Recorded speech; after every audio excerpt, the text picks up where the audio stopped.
আসসালামু আলাইকুম বন্ধুরা।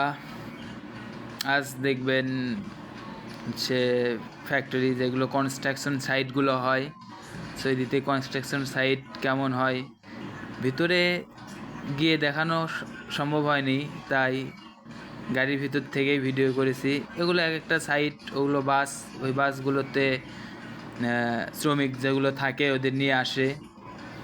বিশাল বড় বড় প্রজেক্ট, একটা প্রজেক্টে অনেক খরচ হয়, অনেক টাকা লাগে, আর অনেক ভিআইপি এই গাড়িগুলো কাজের ক্ষেত্রে ব্যবহার হয়।